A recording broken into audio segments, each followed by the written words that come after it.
Hey,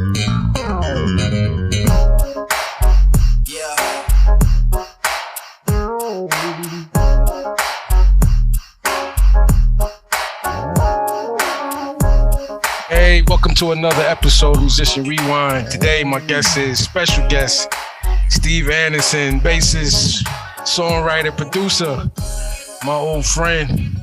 We go back. What's up, Steve? What's up, Kev? How you doing, bro? I'm good, man. Thanks for coming on. Oh, anytime for you, man. Anytime. Good to have you. So, all right, like every other show, I start out with the guests. When I met you, you was a bass player, but was that your original instrument? You want to know something, man? No. My first instrument was, believe it or not, saxophone, man. Really? Yeah. Man. Man, I was in Brooklyn I went to Somers Junior High School, and I think I was in 6th or 7th grade, 8th grade, something like that, 7th grade. And my music teacher, I forget his name at the time, he said, Steve, man, we got a band. You want to play a little instrument? I'm like, yeah. I said, so, my Uncle Billy, whom I think you know, yep. I used to see him and my Aunt Linda play the saxophone. My Aunt Linda played, I believe, tenor, and he played alto. Okay. So I said, let me give myself a hand at it, man. And woo, big mistake, bro. I couldn't play worth it. I mean, I got tired of, I didn't know how to handle the reed, man. Spit was all over the place, man. Every time I put the saxophone up, man, there's spit all in my case. I said, you know what? I got to find another instrument that's a lot more sanitary than this, man. So, I switched over to guitar. Then I went to drums. And then, fortunately, man, bass. I picked up the bass, man, thanks to Mr. Lewis Johnson. So there was no instruments before junior high school for you? No. You did? Oh, okay. No, that was it. Saxophone, man. I used to, like I said, I used to watch my uncles and my aunt, man, and I never played any instrument because where I grew up at in Brooklyn, we just played softball. Nobody was a musician. Right. Nobody was into music that much, right, Right. So then came along, because I think I don't want to put our ages out there, man, but we all remember Midnight Special and Don Crusher's rock concert, man. Absolutely. I woke up one day, man, and I heard that bass and that guitar from the Brothers Johnson, man, and I told my mother that next morning. I said, Mom, I want to pick up the bass, man. So right. That's where it all started, man. So was you getting like at Christmas time back then? Parents always bought an instrument. Yeah. For you at Christmas. Yes. Because just about everybody I know got some type of instrument because we was required to learn in school anyway. That's true. So, yes, sir. Yes, sir. Yeah. That's true. Somebody always had it, like years later, you see something in the corner. They go, oh yeah, my parents bought me that when I was little. I never really learned to play it. Yeah, definitely. So that's where the guitar and the drums and stuff went. Yeah, exactly, man. And like I said, my cousin Tony, who's a drummer, also, we was in a band with my uncle, and my uncle put together a little band, and I tried to play drums in the band, but Tony played, and he played a lot better than I did. So I had to switch over that's when I switched over to guitar, then I switched over again to bass, man. But I'm glad I did, man, because I really sucked at those other instruments, man. I really did. Not to say that I didn't suck as a bass player, but I played bass a little better than I did those other instruments. Man. You didn't suck at no bass player. Man, thanks, man. But, but I tried, man. But I had to leave that other stuff alone, man, because, especially because I had asthma, man, and I couldn't get a note. When I played sax, I think my teacher was just too nice to tell me that I was horrible, man. Right. Because it seems like every practice I got worse, man. So, you're supposed to get better, and he was like, he kept looking at me, everybody in the class was like, oh, where's this noise coming from, man? So, I graduated from that. So what was the first bass? My first bass was a Gibson. My parents bought it for me. It was from Sam Ash, downtown, not quite downtown Brooklyn, but I believe it was not Sheepshead Bay, but it wasn't the big Sam Ash, but it was in Brooklyn. And I remember seeing this Gibson. It was white with a maple neck, and I had that bass for, I think you know as well as anybody know, I went through basses like, I mean, I had that bass for maybe 3 months.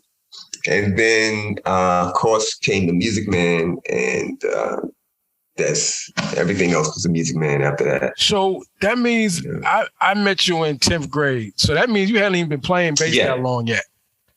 No, not at all, man. Not at all. No, and I sound like it too. Nope. Shoot, so man. Let's jump ahead. So how did you even end up at Francis Lewis? I don't even think I know that.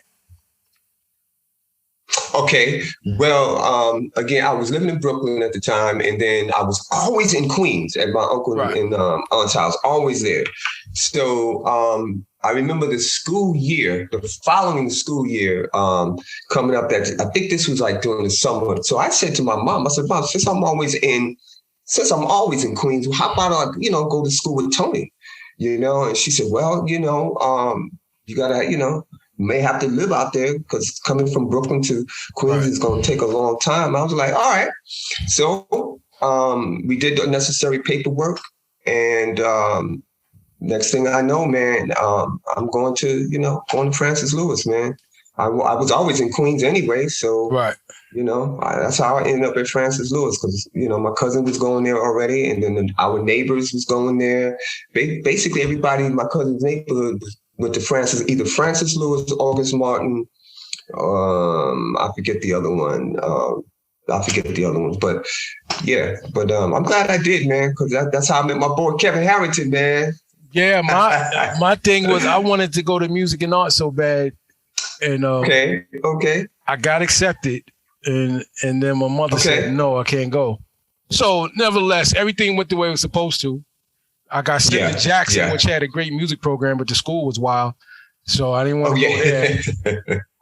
So, Andrew Jackson, I mean, yes, sir. Had I not met you, then I can't say that everything after that would have happened. So, I mean, basically, I wasn't supposed to be at music and art. Well, that's how we were supposed to meet, and everything went from there.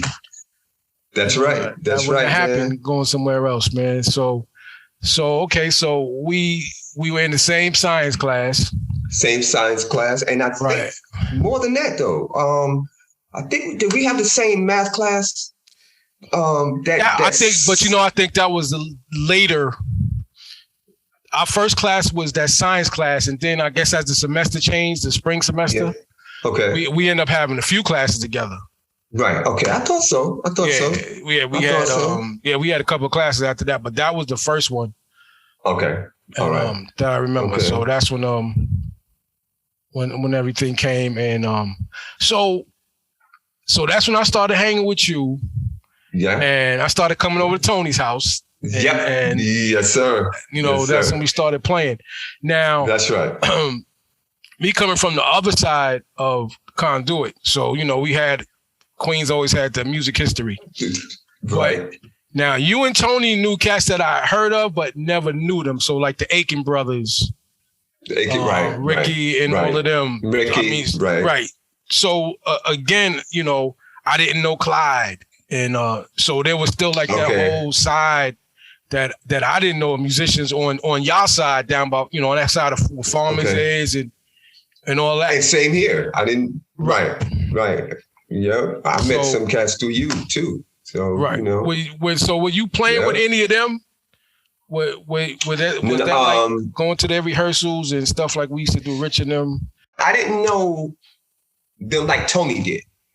I didn't know them like Tony did. Tony knew them. I met them through Tony, and because Uncle Billy, they had a group back then called Down to Earth, and I didn't join that until the bass player left.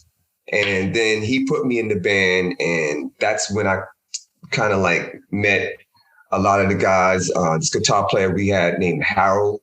You remember Harold? Okay, so that's how you know Harold. Okay, because that's funny. Harold was from my side. Yep. That's right. Exactly. Exactly. Yep. He was from your side. Yep. Right, but he went to Lewis. Yep. Harold went to Lewis. That's right. That's right. Wow. Okay. That's right. So that's how. So Yes, about your uncle Billy's group. Like, I didn't know anything about that. Even when I came over, I didn't realize that y'all had a band.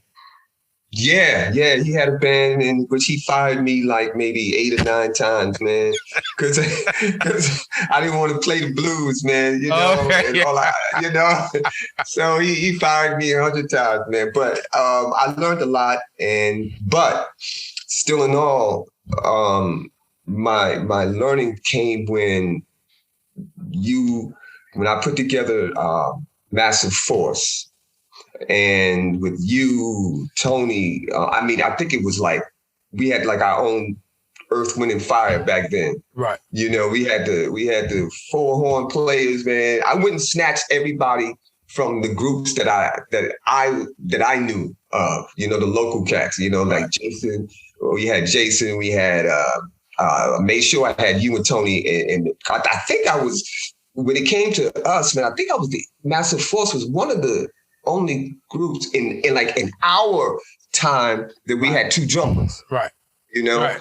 And oh man, you and Tony played like, I mean, you can hear the distinction, but it still sound like one drummer per se, because you guys played together so well, you know? Yeah, you played together so well, man. And I gotta say, Tony's the only cat I actually played with like that. And man, it was crazy, man. I was like, yeah, you definitely had to be disciplined, which we were. And, you know, because I even have to say, watching James Brown, his 2 drummers, they never played at the same time. Yeah. Oh, yeah. You know, I didn't know that. They didn't play at the same time. They would, one would play and the other one would play tambourine or something. Okay. Even when the Motown drummers recorded, one would play maybe the top hi-hat with the other drummer, but they didn't play full kits. Full kit. Me and Tony played full kit. Full kit for real. And yes, sir. And divided the roles. All right, this is the tune where you do the fills. But, yes, sir. You know, Thomas Jefferson. Remember that game? Oh yeah. Oh man, that was definitely. So game, now, man. so let's get to Massive Force. Okay. And that was something you talked about when we used to be in class, not doing our work. We were talking. We were talking music. So now, I gotta say, man, I always respected you and looked at, because for us to be our age at that time, I guess 14 or 15. Yeah. That the way you would go, I'm putting together a band. And do it at that age, like people, you know. And again, we came up in a time where that's what was going on. But to say I'm gonna put together a band ain't as easy as it sounds, because where you gonna rehearse? That's the first thing. That's right. Whose basement you rehearsing at? That's right. And then it's scheduling who you can get, and cats have always drifted. That's true. Now, the original Massive Force, tell me, I don't know if there was one before that, but that was just me, you, Harold. Yeah. And if I'm right, I think you had Victor Ruiz in that band. Massive. I believe Kev. I don't know if we was called Massive Force, but you had put together a band, and that lasted all of a week. Oh man, I'm trying to think, man, because I know you and the original one. I can tell you that. I remember, because I remember the meeting. Me, you, Harold. It was just 2 guitar players, me and you. Okay. Oh shoot. And what happened was, Harold had to bounce because responsibilities came. Right. Big bounced, which left me and you revamped. Okay. All right. So that's when the big band came. Big band came in. Got you. All right. Because then I remember saying, hey, man, I found a guitar player. I've met this cat called Sly. Right. Exactly. John. And so that's and that's also my connection to Brooklyn musicians was through you. Okay. Because I didn't know anybody. And so playing the Massive Force, and that's when you grabbed all the Brooklyn cats. That's true. Because me and Tony was really the only weak cats in the band. Queens. Exactly. Yeah, because my cousins, as you may know, the twins, they had a group, Rare Earth, So right. You took me to every rehearsal. I took you to the rehearsal. That's how I met Jason. Yep, met Jason. Then we kidnapped Jason, Jeff, and we kidnapped Tyrone. Right. The trumpet player. Right. And that was a masterful horn section. Yep. And that Jeff, Tyrone. And wait a minute, we had 4 though. Yeah, one time, and then I could only remember Tyrone and Jeff. That's all I couldn't remember who else. Yep. But I remember that was a huge band when we first. Oh yeah, bro. But you guys made it. You had mentioned how I put it together, but you guys made it easier for me because it was something that you guys wanted to do. Right. If it was something that like one of those, okay, here I go, or got to do this, here I go. It would have been a little harder, but everybody's heart was in it, and we had fun, right. and trust me, man, that's all music was our, like you and I spoke not so long ago, man, the passion, I think is lacking nowadays with the musicians that are here now. They got the technical thing down, but the passion for the instrument and for their relationship between themselves and their instrument, I don't see that anymore. We had that passion, man. Yeah, you guys, man. I think there's a lot of ego in cats playing today. I got to say that band to have 2 drummers, 2 guitar players. Oh yeah, that's right. One section. Yeah, we had 2 guitar players. Oh shoot, we would have been a sound man's nightmare. For real. Unless they're used to doing Earth, Wind, and Tower Power and all them. That's right. That's right. We was on that caliber, and I remember Jefferson. I think the people couldn't believe it. That's right. When they saw us, and then heard us because. That's right. We sounded like a unit, not like a mess. A mess, exactly. Tony still got the tape, man. Really? Believe it or not, he still has it to this day. He still has it. We playing. I don't know if he has the whole thing, but I know he has "Get the Funk Out My Face," and that sounded good. I mean, like you said, man. I just could every time Tony let me hear it, even to this day, I go, damn, man. And the way I knew it was 2 drummers, y'all would. You would do a lick, Tony would do a lick. Right. You would do a lick, Tony. Y'all didn't step on each other's toes and it was just you complimenting him, he complimented you. But I tell you how I'm so. You took me to your house one day, and you put on "Return to Forever," man. We came home. It was after school, man. I sat there, man, and I watched you play. I think the whole album, man. Yeah, Vocus World. That was my. That's what I practiced to every day. Oh my God, man! I went home and told my cousin. I said, "Yo, Tone, you got to hear this drummer." I said, "Man, you got to hear this cat, man. This guy is just ridiculous, man." I said, "I go to school with him. His name is Kevin Harrington. You got to hear him."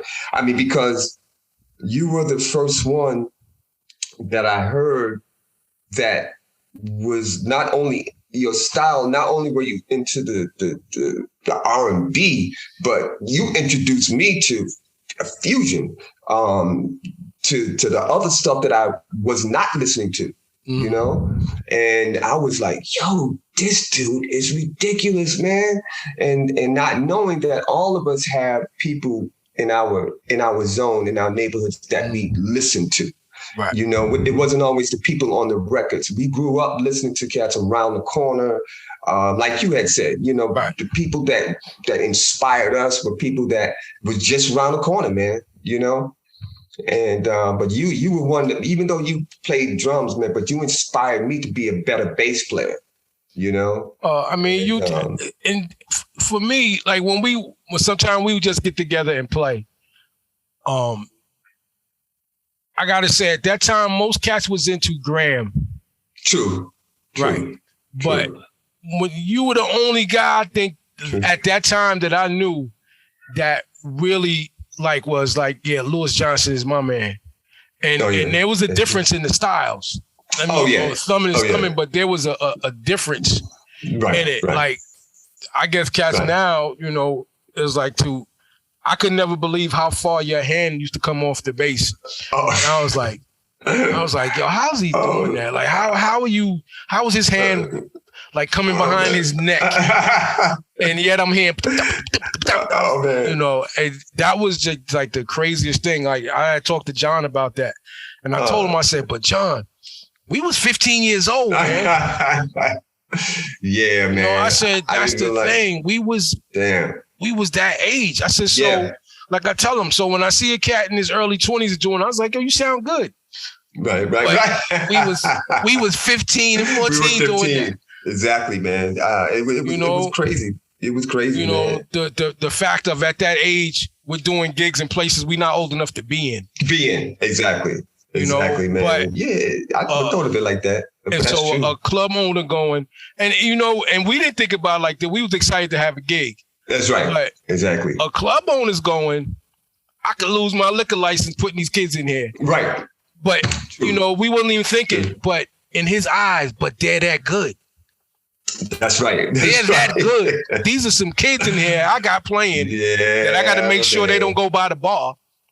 You're right. So I won't be in trouble. But we could actually entertain the people that come to his club. You know, true. Nobody was ever going, and why he got these kids in here, man? They're terrible. Nobody was saying true. We were actually on the level where we were entertaining adults who done paid money to come and be in this place and put on a great show. And you know which club around the hood that we all played at? Right there across the street from Rochdale. The scene. The scene, of course. Oh man. Man. You know, if it wasn't for places like that, you know, that's right. We really wouldn't have got we cut our teeth, as they say. That's right. To be in a place to where we had to have a professional vibe and put together a show. And that's when we also knew it's more than just how well we play. You got to entertain. These people don't pay money. They want to be entertained. Right. That's true. And you know, and sound good enough to be in there. And you know, we talked about that. I said, because none of us, we were always playing in places we wasn't old enough to go to if we wanted to just go hang. That's right. That's right. Yeah, because we didn't do many parks, did we? Yeah, we didn't do many parks and stuff. Those are spots. I remember playing Club Ecstasy and stuff like that. None of us was old enough to get in there. That's true. That's true. But if we weren't playing, we would have to. They'd be like, "You got to go back." Yeah, you can't come in here. But you can't come in here. But the fact that, you know, and you look back on that now and go, yo, then we must have been good. That's right. This cat actually paid us. I'm telling you, man. But you guys brought it out in me. I tell you, that's why it made it easier for me to keep it moving and just want to play, man.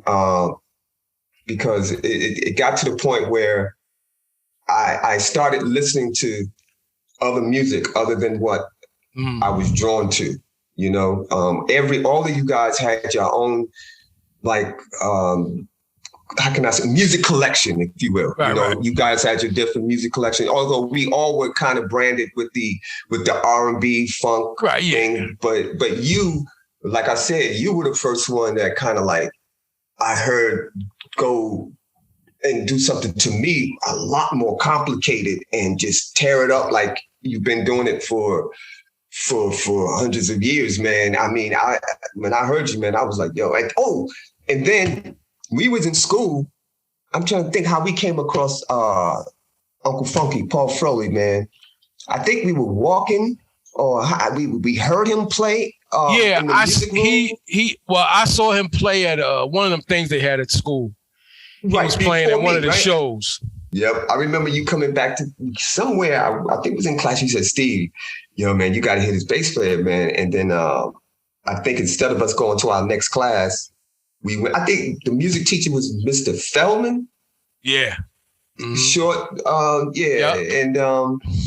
And I looked through the window and I heard him play, man. He was just sitting there and I was like, oh, shoot. And I was wondering how many more musicians are in this school.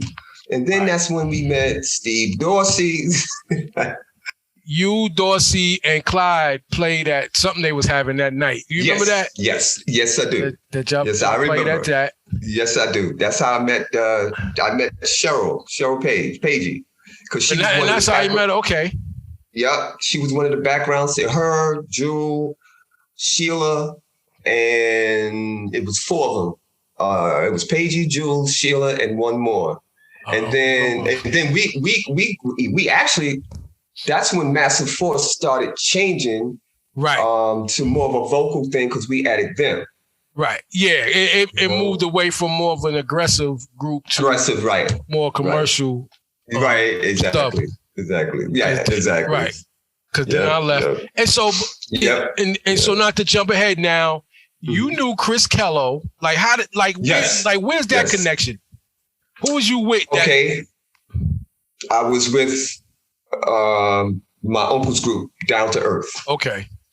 I was with my uncle's group, and it was kind of the dismantle of Down to Earth and the beginning of just us jamming, me and Tony jamming, and somebody, I think it was, you know what, man, I'm gonna be honest with you. I think Stephen Tynes. Stephen Tynes is the one that introduced us to, because he said, man, we got this keyboard player.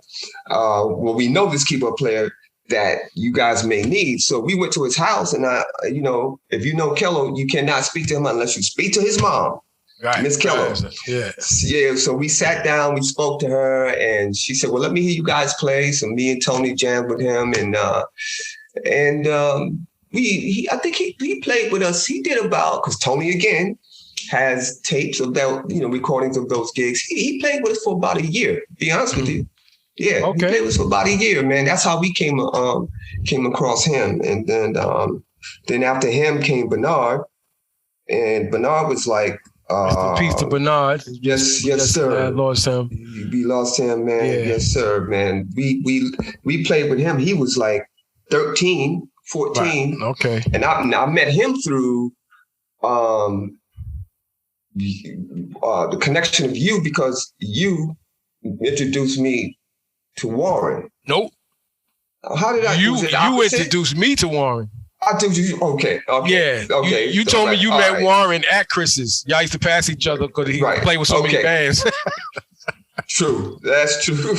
Okay. Forgive me, but okay, I get it together. But I know I met him through like that, and then I remember Bernard, Warren, and God rest his soul, also the bass player named Greg. You remember Greg? Yes. He died. Yep. Greg, yeah. Yeah, man. Played at BC Rich. Yeah. Mm-hmm. Yes, sir. Mockingbird at BC Rich, man. Yep. And that dude, we went to Sam Ash, man, and Bernard, Greg was jamming at Sam Ash, and people were just standing around listening to them, man. I'll never forget this, man. And I was like, wow. I said, man, I wonder what would this dude say if I asked him to play with us, man. So, and he did, man. We did it. His first show with us was in Staten Island. Mm-hmm. My father's cousin, my cousin had a club out there in Staten Island, man, that we played at. And did you ever do that show with us in Staten Island? Yep. I believe that was the first. Also, that was the first club gig with Master Force that we did. Was out there. I thought so. Mm-hmm. I thought so. Yep. And but yeah, man, being with you guys is what taught me you guys taught me discipline, because without meeting you guys and having that being around such good talent, it kind of put me in my place. Like, okay, this is what you a bass player. This is what you play. This is where you lock in at. Because if not, I probably would have been a lost soul just playing. But being around such talented guys like you guys, man, just made it a lot easier, man. It's like I have to really go back to you, man. You and Tony just really made. If I could have it my way, you guys would have just been my drummers for life, man. You got, because both of y'all complimented me in your own different ways, man. But me and Tony be like, yo, you heard Kevin? Tony loves you, man. He loves you playing, man. Oh my God, oh man. We complimented each other, man. He always remind me of the cat from Jeff Barber. Tony always he played so smooth. He just always reminded me of the guy. I think his last name it was Dennis Bradford from That's him. Jeff Lorber. That's it. Tony Jeff just Lorber. because Tony didn't play cross-handed. He played right. Open-handed and open-handed. I was like, right. Man, and to me that always and I had never known a different feel. Well, I didn't know that. I didn't know whether there was a right way or wrong way for you drummers to play, but I know Tony. I thought, and then when I saw you play cross-handed, I'm like, holy shoot! And then I saw Tony. I said, you know what, man? No wonder they complement each other because your styles, your technique was totally different. First of all, and then and you know what? I played different with you than I did with him. Not to say it was better, not to say it wasn't, was less, but Kev? Yeah, I lost my connection for a second. Oh, it's cool. It's cool. But like I said, man, you guys put me in the point where it's like, hey, Steve, wake up. You got to be different when you're playing in this situation. Like you and I spoke earlier in the week, man. You can't, sometimes you got to play different depending on who you're playing with and depending on the situation. But I love, I thank God that I did make that transition from saxophone to guitar to drums to bass, man. I'm kind of glad I did. And once again, I owe it, God gave me the talent to do that. But I owe a lot of it, man, to Louis Johnson. I really do, man. And I had to, I don't know if you know, but I had the pleasure of meeting him. Yeah, I wanted to, get into that. Because again, in class, people need to understand that we would talk about, oh, wish I could meet this person, reading downbeat all the time. Yes, yeah. And, yeah, man. I think there's a few on the list I still haven't, but I've ended up meeting most of them. From Stanley and Billy, Joe Sample from the Crusaders. I really got to sit and talk to them. I got to hang with Miles. Wow. But the fact that we used to talk about doing that in class, we want to play for some name artists, and that's right. The whole Blue Magic story. I want to get to, that's but. Right. To think about, I tell people, I said, to me, that's success. I said, me and Steve would talk about just what we want to do in class. We want to play from the corridors. I said, and then we was at, what's that venue in Jersey with Blue Magic? Peppermint Lounge? No. This was a theater. One of the popular theaters they had in Jersey. I can't remember the name of it. Okay. God, dog. I just remember in the dressing room, and I was like, "Yo, man, we did it." That's right. I said, we used to talk about this in class. I remember, man. Yes, sir. I said, here we are, and going to Japan, with them and stuff like that. And I was like, that's right. Most people figure, oh, you had to make millions of dollars to be successful. I said, no, we accomplished what we set out to do. We talked about this, what we want to do, and I said, we out here doing it. We on the bullet train. That's right. That's right. Going to Tokyo. Oh, man. That's right, brother. Wow, man. Yeah. Well, with some soul R&B legends. I said, so we did what we set out to do. That's right. We sure did, man. Sure did. But I owe it to you guys, man. Really do. Like I said, I give you the respect to be at that young age, the way that you put things together and kept it together. Because you had to deal with a lot of personalities. Oh, yeah. A whole... Yeah. And mine wasn't the best either. Right. I remember the rehearsals. The rehearsals in Cheryl's basement turns out to be weekends. It just turned out to be weekends. Yeah. Weekend, the whole weekend, man. That's right. Friday to Sunday night. And that's one thing we didn't mind was rehearsing. That's right. We didn't mind rehearsing, man, because it was like, I always wonder, what would I be doing if I had not been doing music? Like those hours that we spent practicing. That's right.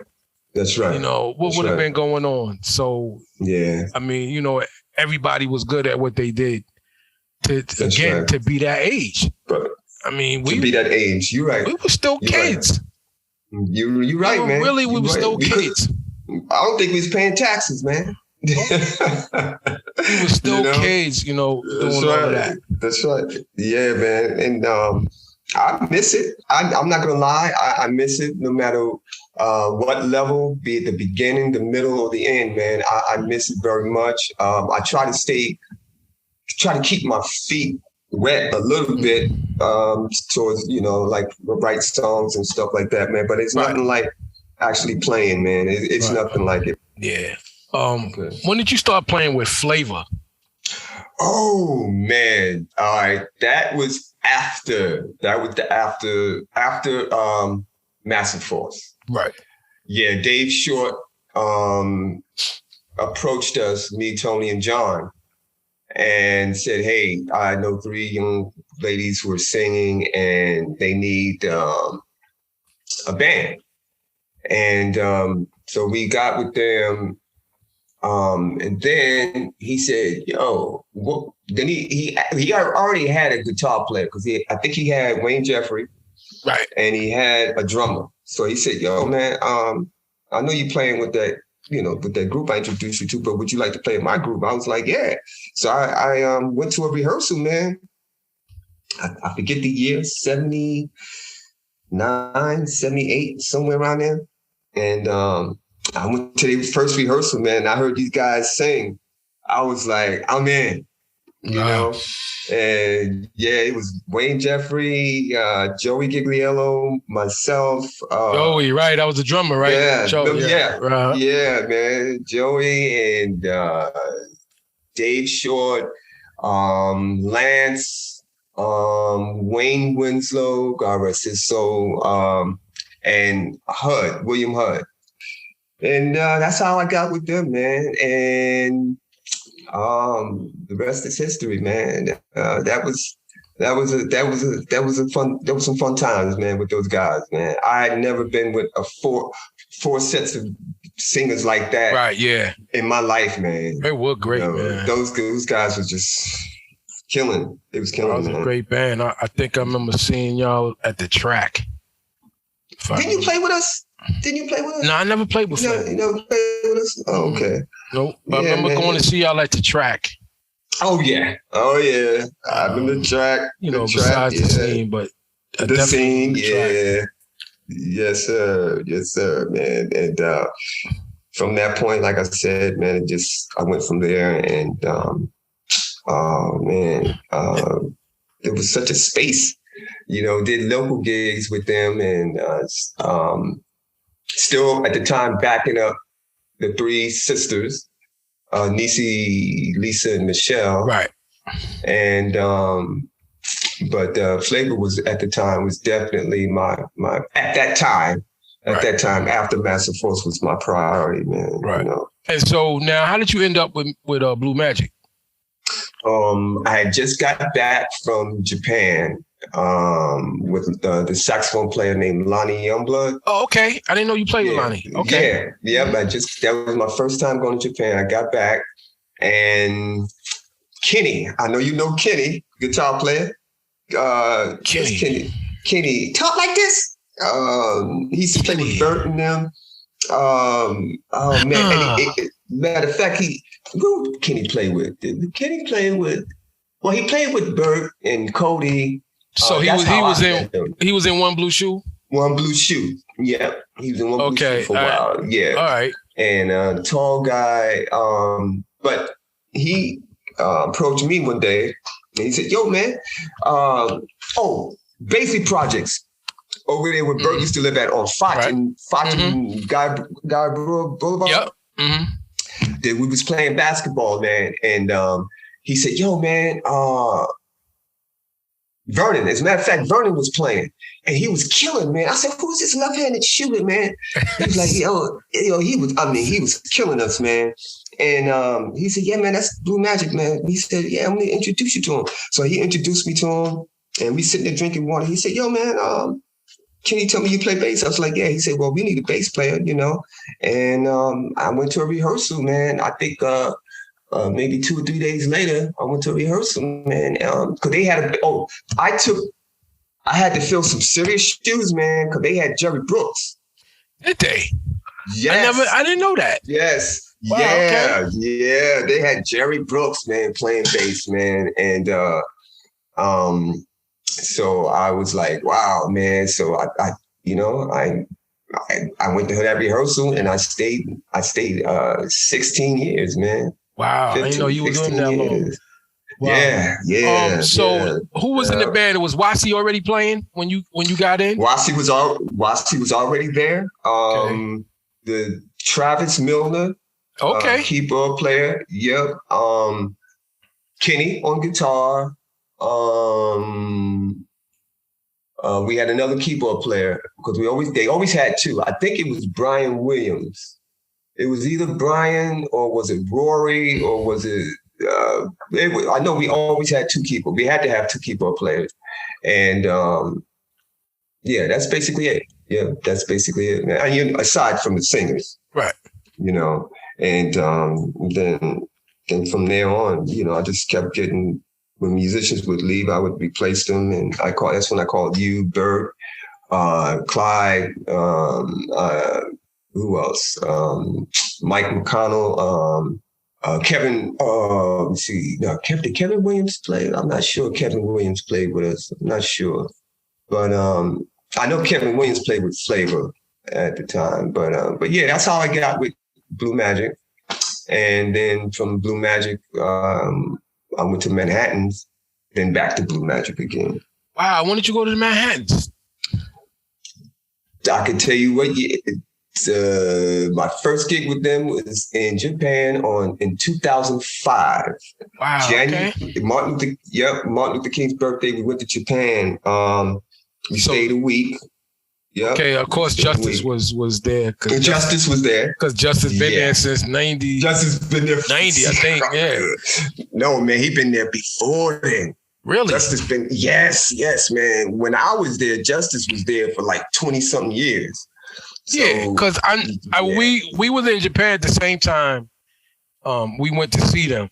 Me and Paul and them went to see, but it was Gerald Austin then. Oh, it's Gerald? He was with Gerald, right. And then was same thing. So that was 92. And I know they were there before that. Okay. So yeah, he been there forever, man. Oh yeah, man. He's been there for a while. Yeah, man. I didn't know that you did the Manhattans. Because I know when I short stint though. But my stint with them, with Blue Magic, Brian was playing. Brian, yep. Brian was MD. And I think Rory the other keyboard player, or was it Cole? No, it was I think a dude, Michael, had glasses, was from Jersey. Oh, light Jersey. Mike. Yep. Mike, right. yes. And then there was Donna at one time. That's right. A few dates. That's right. And Will was playing guitar. So I never played with I never played with Clyde. That's right. I never played with Bert. Okay. That was the lineup. Okay. We did the Philly show with when Brian left to go to Boys to Men. That's right. Yep. Him and Cole went to Boys to Men. And yeah. Okay. Yeah. All right. Yeah, man.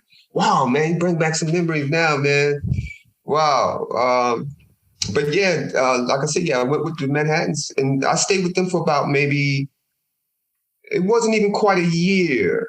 It was a little like maybe 10 months or something like that. Okay. Between 8 to 10 months. Then I went back with Blue Magic. And then when I went back with Blue, that's when Tony came in. Tony played with us. It was me, Tony, these two keyboard players. I think you know one of them.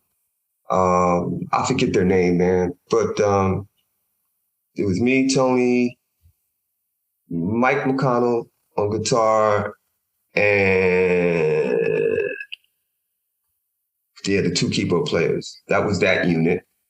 And then that was the 2006 was my last time with them, man. 2006. Okay. Yeah, because I moved to North Carolina in 2006. And I've been here off and on ever since. Yeah, because I left, I did 95, I think. Was it like 95? 95 into 97. I left to go to Freddie Jackson. Right, exactly. 95 was That's right. I was doing them. I think it was Fred Holiday, his brother, bass player, walked up to me, man, and said, yo, man, you got a unit now, man. He said, because he was there.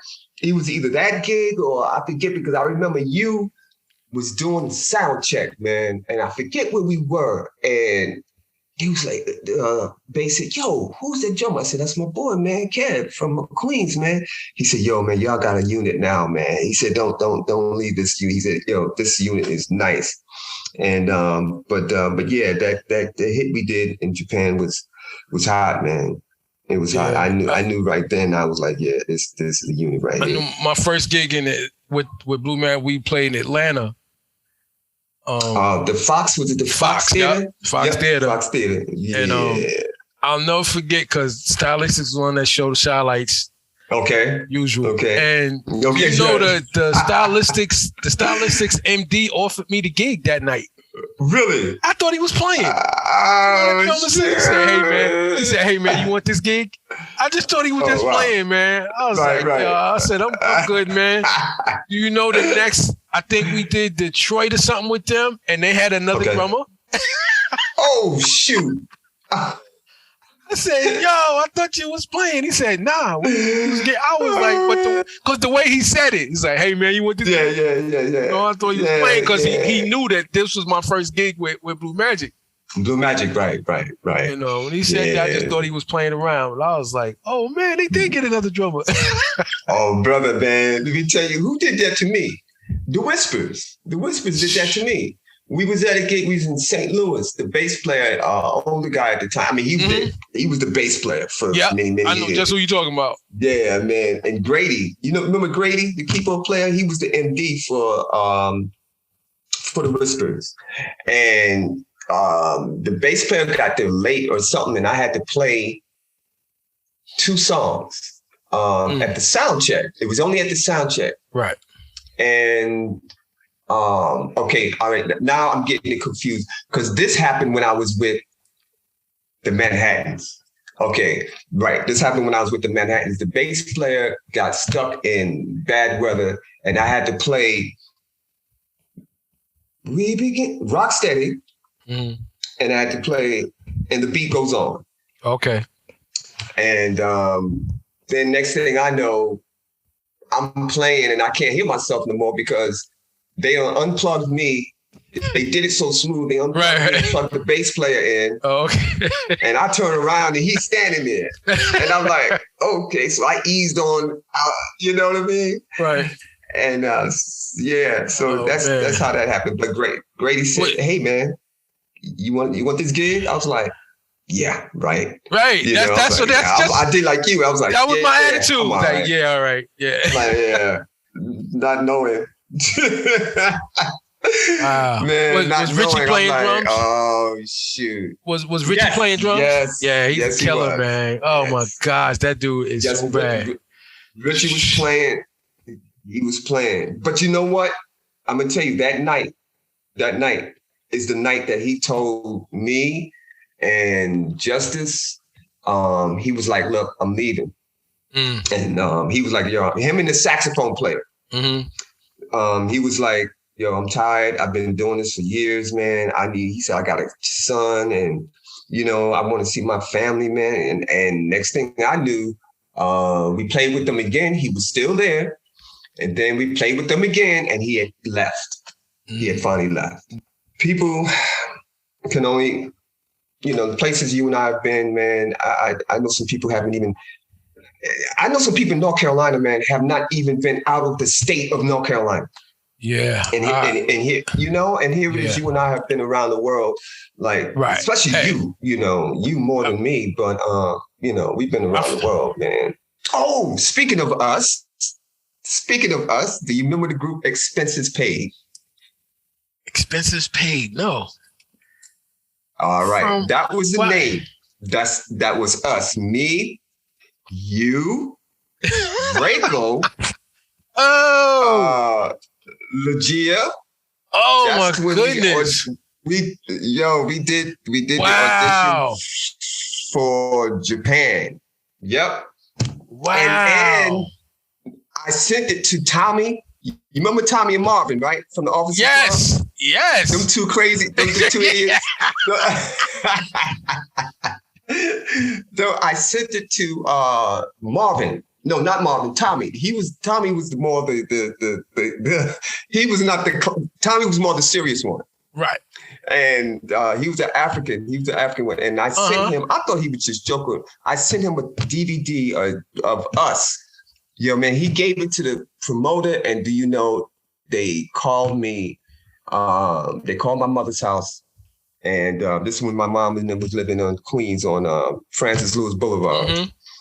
And lo and behold, put it this way, I don't know what happened, but they called us, and we only got the group together just for that audition. Right. But they never called until after we broke up.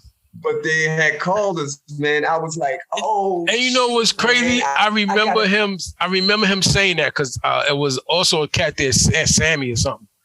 I remember them saying that they was going to be doing that. Sammy. No, Sammy. Not Tommy. Tommy was the Japanese guy. Tommy was the Japanese dude who came in. Tommy was the Japanese. Because you remember they group opened for Blue Magic in Tokyo. Yeah, you're right, man. You're right. Sammy and Marvin. Right. So, because I remember they were telling me that. They was like, yeah, we're going to be booking groups over here. I would never forget them telling me that. Yes, sir. But you know what? Journey, man. There was a group you had, what were y'all called? I always thought this was one of the coolest pictures, though. You, John, and Tony, y'all had a power trio. And I remember the picture was taken on the steps at, I think, the library on Eastern Parkway. What was the name of that unit? Yeah. Actually, I think it was 2 a.m. 2 a.m. Was it 2 a.m.? Yeah, I think it was either 2 a.m. or it was Massive Force. It was 2 a.m. because was it 2 a.m.? Yeah, because it was no longer Massive Force, and it was like that I can remember was the first thing you did after that. That was yours. After? Right. Okay. After so Master Force, it was like, right. Yeah. Yeah. I just thought that was one of the name was slick and so was the picture. And I just remember hearing the one thing because that's when John was back to he was the only thing playing chords and it just sounded gigantic. Right. That's right. Y'all was definitely a power trio. I was like, wow, man, for the three of them, they sound huge. Wow, man. Yeah, we had that. It was pretty cool. And you know who came along later on? Cody. Okay. Cody. Big Cody. He came along later into 2 a.m. As a matter of fact, Tony's got a show where you came to see us in Hempstead at this Hammerheads. I got pictures. At Hammerheads, man. Mm-hmm. Oh, I got pictures from that. Yep. And by that time, y'all had I want to Maurice on sax. Yep.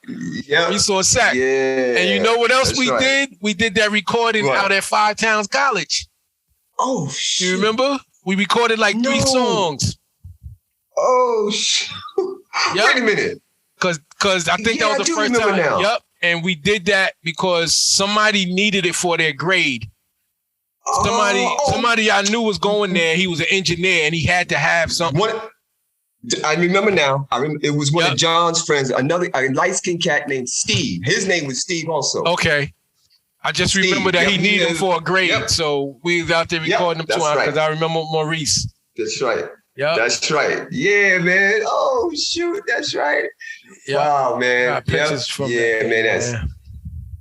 Wow, that's Steve. Yeah. As a matter of fact, Steve lived when because this is when John lived in Flushing. Mm-hmm. His next door neighbor is a guy named Steve, and Steve said that he had to have. Yeah, you're right. He had to do some kind of project for his class or something like that, and we recorded a couple of. I think it was 2 or 3 songs, man. I think we did about 3. These 3 songs. Yeah. Yep. 5 Towns College, man. God, dog, man. Yep. But check it out, man. You got any last words you want to say? Anything you want? Well, I just want to say thank you, man. Thank you for giving me the opportunity to be the person and the bass player that I became, man. And I'll never forget all the love, man, that you guys gave to me, brother, from the beginning to the last time I ever played the bass, man. But I'm still here. I got you, brothers, and I'm just glad to know you, man.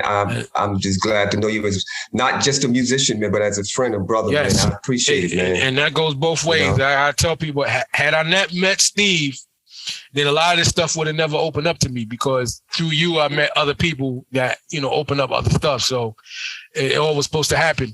And I want to give respect to the parents, especially your parents. Yes, sir. God bless and rest in peace. Thank you, man. Because appreciate it. They supported, they always supported you, but for us to see them at our, at the shows, man, it did well for all of us. Because, everybody's parents didn't come. Right. And it was a guarantee we were seeing them out in the audience. I used to tell John, I said, hey, man, it was such a pleasure that the Andersons, they was always there for us, man. We know they were there for Steve. I said, but we be looking for them. And they go, there they go. The best dressed people in the place. It was always the best dressed people in the place, And to the other parents, man, we got to rehearse in their basement. That's right. That's right. Put up with the hours and hours of, days on end. The pages, Mr. Page be upstairs sleeping. We be downstairs playing on 10. And we can still hear them. We can still hear them sleep too, man. But just all them good times, man. But thanks for coming on, man. I really appreciate it. Yeah, man. Anytime, Kev. Again, anytime, man, you're my brother. And yes, sir. Man, I'm so glad to be able to share these stories, man. Because if we don't tell them, brother, then nobody knows about them.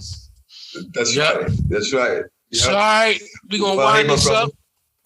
And hey, man, everybody check out the and I thank you, man, once again. All right. So all right, so join us for the next episode, Musician Rewind. Y'all check out the episodes that's already out. I sure will, man. All right now. All right, Steve. I got you, man. Yep. I sure will, brother. All right, take it. Now. One love, man. All right, one love.